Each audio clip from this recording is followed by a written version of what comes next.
I have recently met an amazing guy who has some sort of a disability, but he would never consider himself disabled, and he makes sure that it's not the first thing people notice about him, and it's not how people define him. He also makes sure that he doesn't miss out on anything just because his body has some limitations. He can do most of the things a normal person can do, apart from some physical activities like biking, but his disability, or let's say difference, is more visible than hindering. I have never encountered any close human connection with someone who has any form of disability, so to me it was a huge contrast compared to my reality and my body, and I wanted to understand my thoughts around it and my reaction to it. It also made me want to find more information and sort of like a spiritual kind of explanation on why some of us come with or experience disability during our lives.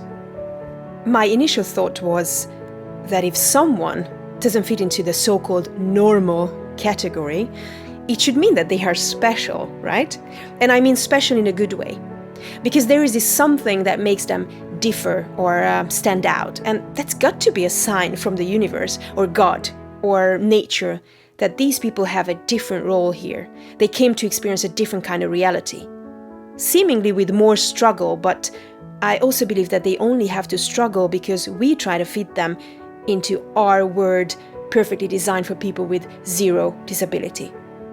If you design a car, for example, for someone with 2 legs and 2 arms, then any person who has less or more arms and legs will struggle to drive that car, right? But if cars were designed in a way that would fit anyone, then we wouldn't see or care about our physical differences because they wouldn't play any role in driving. If we want to fit a square into a triangle, we're going to struggle, and the square is going to struggle too.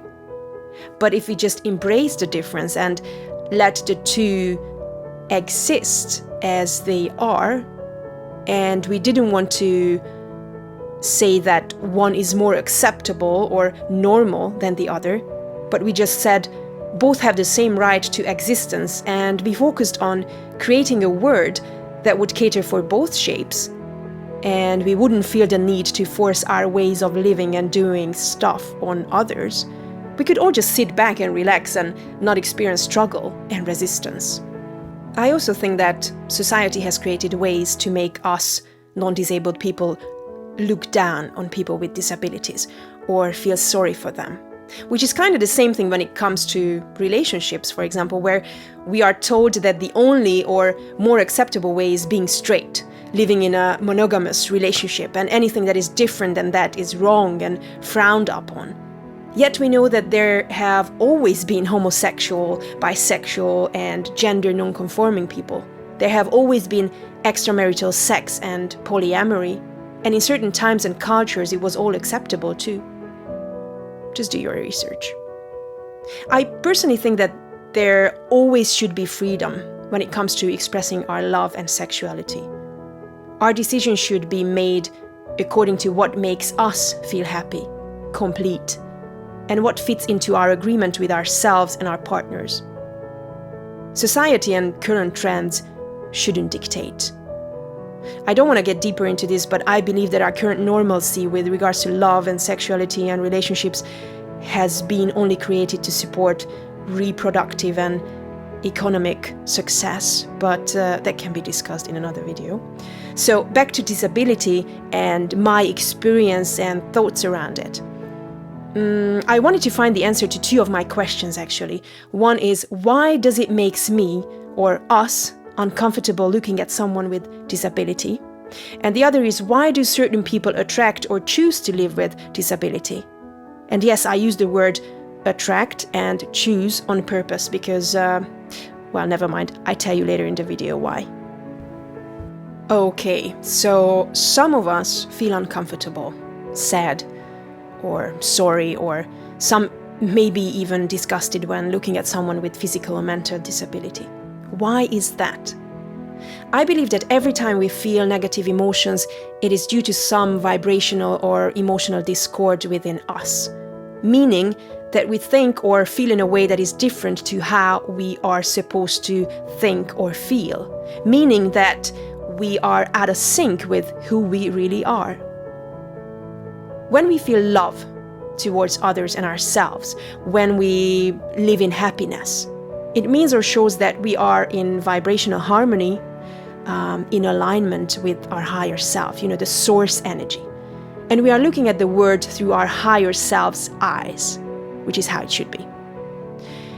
And if we catch ourselves looking down on someone, feeling sorry for someone, or criticizing someone, then we are clearly out of balance, far from alignment, holding ourselves in a vibration where we cannot be the recipient of the love that our inner being or higher self is offering or feeling.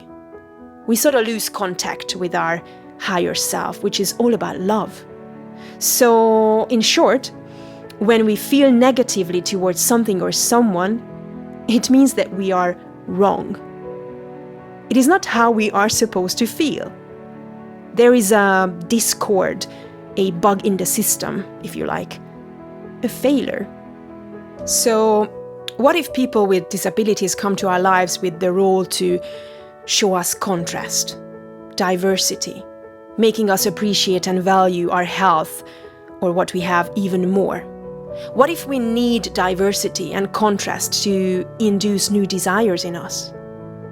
There is no manifestation and attraction without desires, So if everyone was the same, looked the same, with same needs and abilities, like if there was no diversity, that would create a more passive environment with regards to desires and therefore manifestations too. What if one of their main purposes in life is to help us see our vibrational position, our vicinity or proximity to our ideal state of being? It is possible, but if this was the only reason of their existence, it would feel like they came here selflessly to sacrifice their well-being for our evolution and growth. And to be honest, that doesn't resonate with me so much. It doesn't feel that good. I believe we all have our selfish reason of being here too. So I kept thinking and searching what else could be the reason behind this seemingly unfair difference between human beings and bodies. And I was trying to play with the idea that these people are special. I wanted to find that feeling about disability that gives me a good feeling. And since our feelings work as a compass in knowing how far or close we are from vibrational alignment, like good feelings meaning we are close and our perception being right, and bad feelings far and wrong. So I was contemplating the idea of disabled people being chosen or given a special role or being made different so we notice them more, or they are meant to teach us something. And then I pondered upon the idea of disabled people being maybe more experienced, more evolved and powerful creators on a soul level, and they choose a more challenging situations for themselves here on Earth to grow more powerfully and faster, because they are aware of their abilities before they choose this situation, and they know that this will not necessarily hinder them in their progress, but in fact, it can speed it up or bring them growth on a different level. They might also choose this state of seemingly limited existence to experience a different perspective on physical reality and life. Or maybe some of their physical functions are sort of taken away to give them more focus on other abilities, like spiritual growth, instead of material focus. When someone is blind, for example, they have a sharper sense of hearing or intuitions. Their disability evokes heightened sensory abilities. And these possible explanations gave me a better feeling. So my personal compass signaled yes to me. But what about those who are not born with disabilities, but they attract it later in their lives? Like they attract an accident and get paralyzed below the waist. I think that is, there is this difference, I think that those who are born with it or become disabled early in life choose it for themselves before birth. And those who experience it later in life create or manifest it for themselves with their thoughts and feelings. Because we don't only manifest or attract opportunities, objects, money, jobs, and people to our life. Our physical being, the way our body looks and behaves, is also a result of our thoughts. But why would someone want to attract or manifest disability for themselves, right? Well, let's not pretend that we are all conscious creators here. Most of us just live our lives thinking life is happening to us and we have no control. Like we get lost sometimes in negative and depressing thoughts and feelings, and then we are surprised we have this and that discomfort, and later on disease showing up in our body. I know that the spiritual way of looking at life, claiming that we create our reality, makes some people very uncomfortable and even defensive if they attracted something negative for themselves. But in reality, it should make you feel empowered, because the way you can attract an accident or a disease is the same way you can attract good things and health to your life.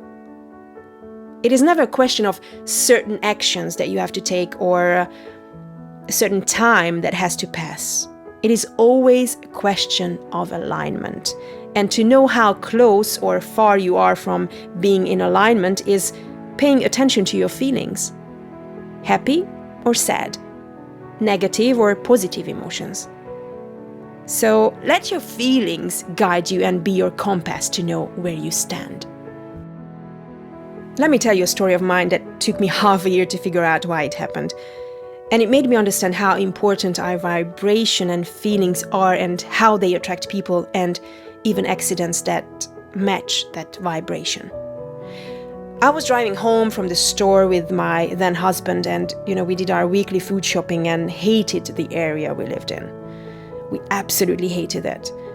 We experienced lots of frustration about the kind of people who were living in our neighborhood, and we were upset and complaining about this in the car. We were giving a voice to our frustration about how careless, disrespectful, and dodgy they were, and how they made us upset every day by their actions, not conforming to the rules of living in a community, etc. And then the car in front of us suddenly did a dangerous maneuver which made the other cars, including us, emergency brake, and then bam! A car drove into us from behind. Our backside was totally smashed. We personally only had minor injuries, but our almost new car was done. And we couldn't believe what just happened. We got out and had to spend hours in the pouring rain arguing with a bunch of gangsters, exactly the kind of people we were complaining about in the car prior to the accident. Guess where they lived? In our neighborhood. Guess what kind of people they were? Exactly the kind we complained about. And guess what they did? They kind of threatened us and talked to us in a disrespectful way, and we found ourselves having to argue with them over what happened.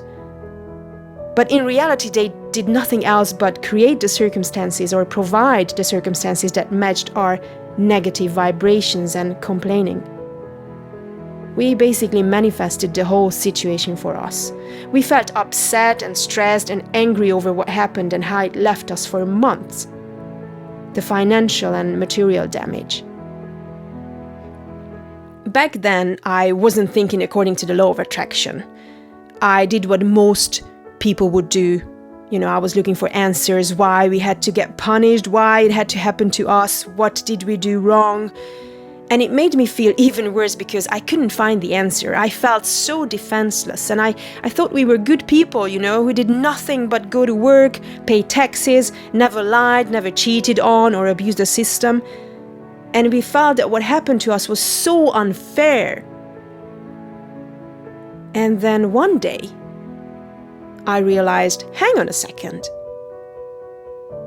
This happened because this is what we gave energy to. And the universe only orchestrated things around us to match our vibration. I'm gonna leave you with this story, hoping that you learn from my mistakes and we are taking a more conscious approach to your thoughts and feelings. And don't forget, you don't have to agree with anything I said about disability, but this is how I see it, and it is an acceptable way of looking at it for me. I hope I could broaden your horizon and give you some fresh perspectives maybe on disability. Let me know your thoughts. You can comment under the video, or you can join my Facebook group and share your thoughts there. Take care of yourself. Bye. If you want a more intimate content and daily communication, please go and join my Facebook group called Kinga Kramer and Friends.